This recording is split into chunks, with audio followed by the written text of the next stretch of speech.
Olá, queridos, quero compartilhar com vocês um trecho da Palavra do Senhor que se encontra no Evangelho de Mateus, capítulo 6.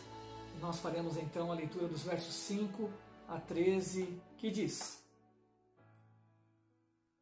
E quando orardes, não sereis como os hipócritas, porque gostam de orar em pé nas sinagogas e nos cantos das praças, para serem vistos os homens. Em verdade vos digo que eles já receberam a recompensa. Tu, porém, quando orares, entra no teu quarto e, fechada a porta, orarás ao teu Pai que te vê em secreto. E teu Pai, que vê em secreto, te recompensará. E orando, não useis de vãs repetições, como gentios, porque presumem que pelo muito falar serão ouvidos. Não vos assemelheis, pois, a eles, porque Deus, o vosso Pai, sabe o de que tendes necessidade antes que lhe o peçais. Portanto, vós orareis assim: Pai nosso que estás no céu, santificado seja o teu nome. Venha o teu reino, faça-se a tua vontade, assim na terra como no céu. O pão nosso de cada dia dá-nos hoje. E perdoa-nos as nossas dívidas, assim como nós temos perdoado aos nossos devedores. E não nos deixei cair em tentação, mas livra-nos do mal. Pois teu é o reino, o poder e a glória para sempre.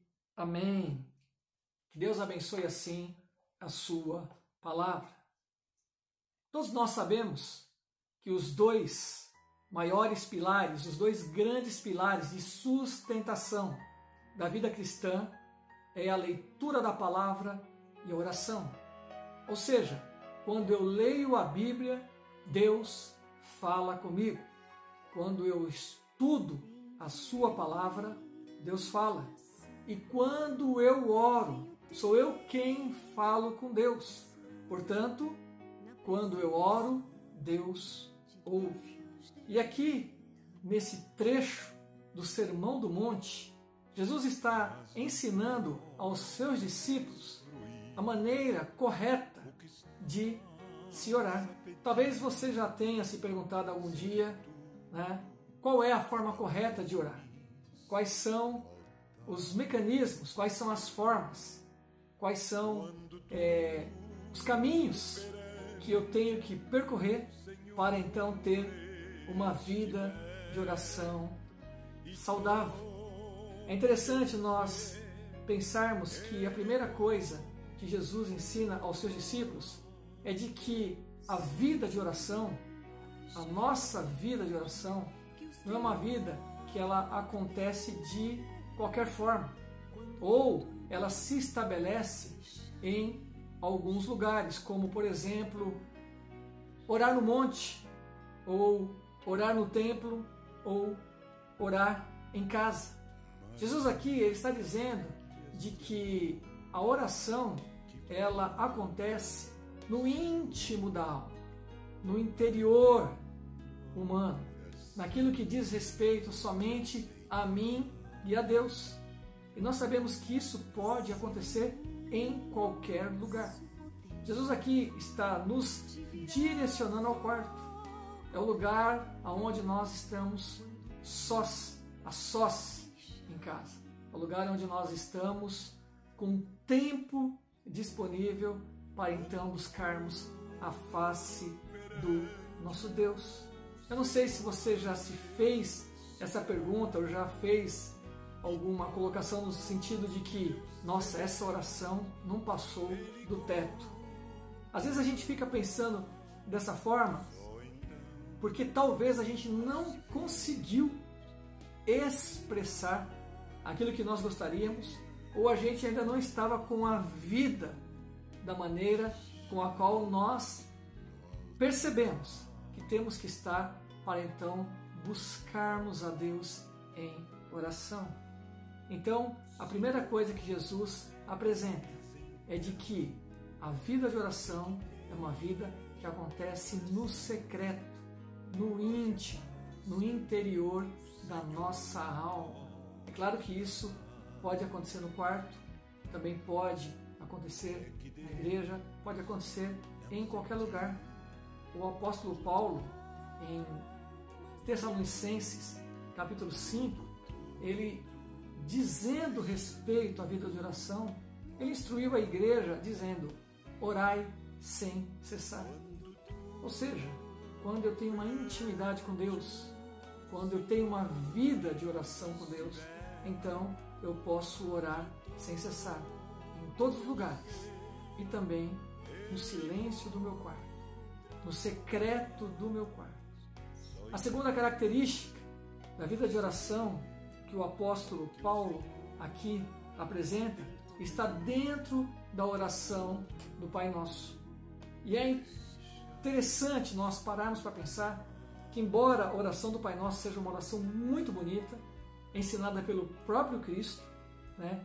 E muitos de nós temos o hábito de fazermos a oração do Pai Nosso, mas o que Jesus estava querendo dizer aos seus discípulos é que existe um modelo a ser seguido.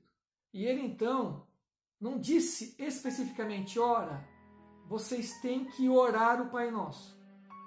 Mas ele estava dizendo que dentro da oração do Pai Nosso existem 4 coisas que são imprescindíveis na minha e na sua vida de oração. E a primeira delas é a adoração. Ele começa a oração do Pai Nosso dizendo: portanto, vós orareis assim: Pai Nosso que estás no céu, santificado seja o teu nome, venha o teu reino e seja feita a tua vontade. Você percebe, você nota aqui que Jesus começa a oração exaltando a Deus, glorificando a Deus. Pai Nosso que estás no céu, né? Santificado seja o teu nome. Reconhecer a santidade e a soberania de Deus é algo imprescindível em nossa vida de oração. O segundo gesto que nós encontramos aqui no modelo de oração do Pai Nosso é a gratidão. Aqui nós percebemos no versículo 11, quando Jesus diz: o pão nosso de cada dia. Ou seja, nós sermos gratos no momento que nós estamos orando pelo pão que Deus nos dá. Nós precisamos ter um coração grato, queridos. Sermos gratos a Deus por tudo, porque sabemos que tudo o que nós temos é vindo dele. Ele é a nossa fonte inesgotável, que supre em todos os momentos cada uma das nossas necessidades. Por isso, 1 Tessalonicenses capítulo 5, versículo 18 diz: em tudo dai graças, porque essa é a vontade de Deus para convosco. Nós precisamos carregar a gratidão em nossa vida de oração. Terceiro gesto, terceira coisa que Jesus também nos ensina é que a nossa vida de oração, ela tem que ter a confissão. É reconhecer que nós somos pecadores e Ele é santo. É reconhecer as nossas culpas. É reconhecer as nossas falhas, os nossos pecados. Por isso ele diz no versículo 12: e perdoa-nos as nossas dívidas, assim como nós temos perdoado aos nossos devedores. Quando nós oramos, nós precisamos confessar os nossos pecados a Deus. Nós precisamos nos desnudar diante daquele que sabe de todas as coisas. 1 João, capítulo 1, versículo 9, diz: se confessarmos os nossos pecados, Ele é fiel e justo para nos perdoar os pecados e nos purificar de toda a injustiça.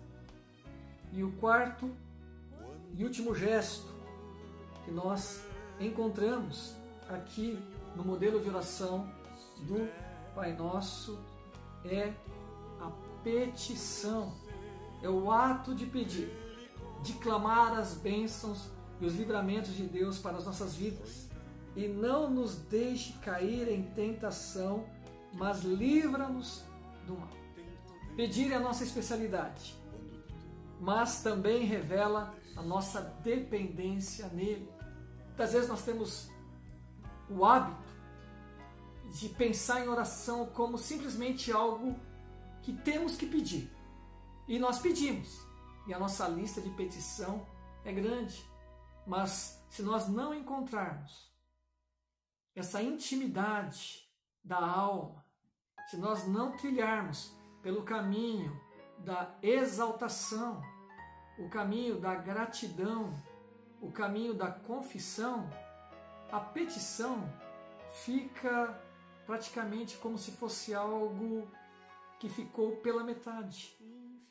Por isso, eu quero incentivá-los a toda vez que elevar os seus pensamentos a Deus, que você possa na sua vida de oração ser marcado pelas características da oração do Pai Nosso. Interessante que nós, quando pedimos, quando clamamos, quando intercedemos, quando apresentamos as pessoas e a nós mesmos e as nossas necessidades diante de Deus, nós estamos reconhecendo a nossa fragilidade, a nossa finitude, a nossa pequenez e a grandeza do nosso Deus. No Evangelho de João, capítulo 5, Jesus diz: eu sou a videira e vós sois as varas.